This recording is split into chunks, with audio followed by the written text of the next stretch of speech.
അപ്പോൾ നമുക്ക് ഈ എക്സർസൈസും ഇമ്മ്യൂൺ ഡിസീസസും, അതായത് ഓട്ടോ ഇമ്മ്യൂൺ ഡിസീസും തമ്മിൽ വലിയൊരു ബന്ധമില്ല. പക്ഷേ എക്സസൈസ് ചെയ്ത് കഴിഞ്ഞാൽ ഡെഫിനറ്റ്ലി ഇമ്മ്യൂൺ സിസ്റ്റത്തിൻ്റെ ഫംഗ്ഷൻ ബെറ്റർ ആകും. ബെറ്റർ ആയി കഴിയുമ്പോൾ ഇത് വരാനുള്ള ചാൻസ് കുറച്ച് കുറയും.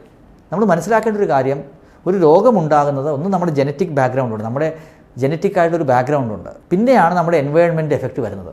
ഒരാൾക്ക് ലങ് ക്യാൻസറിനുള്ള ചില ജനറ്റിക് മ്യൂട്ടേഷൻസ് ഉണ്ടെങ്കിൽ പുക വലിച്ചില്ലെങ്കിൽ ലങ് ക്യാൻസർ വരാം. അപ്പോൾ എക്സസൈസ് ചെയ്തവർക്ക് ഓട്ടോ ഇമ്മ്യൂൺ ഡിസീസ് വരില്ല എന്നുള്ള തെറ്റിദ്ധാരണയാണ്. എക്സസൈസ് ചെയ്ത് കഴിഞ്ഞാൽ കുറച്ച് കുറയും. ഫോർ എക്സാമ്പിൾ, എക്സസൈസ് ചെയ്ത് കഴിഞ്ഞാൽ എപ്പോഴും എല്ലാ അസുഖങ്ങളും കറക്റ്റായിട്ട് നമ്മൾ എക്സസൈസ് ചെയ്ത് പോയാൽ കുറയും. മാത്രമല്ല, ഇപ്പോഴത്തെ പഠനങ്ങൾ കാണിക്കുന്നത് ആർത്രൈറ്റിസ് ഉള്ളവർക്ക് ഹാർട്ട് അറ്റാക്കിൻ്റെ റിസ്ക് കൂടുതലാണെന്നാണ്. അപ്പോൾ കറക്റ്റായിട്ട് എക്സസൈസ് ചെയ്ത് പോയി കഴിഞ്ഞാൽ ഡെഫിനറ്റ്ലി ഹാർട്ട് അറ്റാക്കിൻ്റെ റിസ്ക് കുറയും, ഷുഗർ ഉണ്ടാകുന്ന ചാൻസ് കുറയും.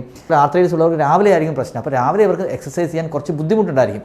പക്ഷേ രാവിലെ എക്സസൈസ് ചെയ്ത് കഴിഞ്ഞാൽ ഇവരുടെ ഏർലി മോർണിംഗ് സ്റ്റിഫ്നെസ്, രാവിലെ ഉണ്ടാകുന്ന സ്റ്റിഫ്നെസ്സും വേദനയും പെട്ടെന്ന് തന്നെ കുറഞ്ഞു വരികയും പെട്ടെന്ന് തന്നെ അവരുടെ കാര്യങ്ങൾ ചെയ്യാൻ സാധിക്കുകയും ചെയ്യും.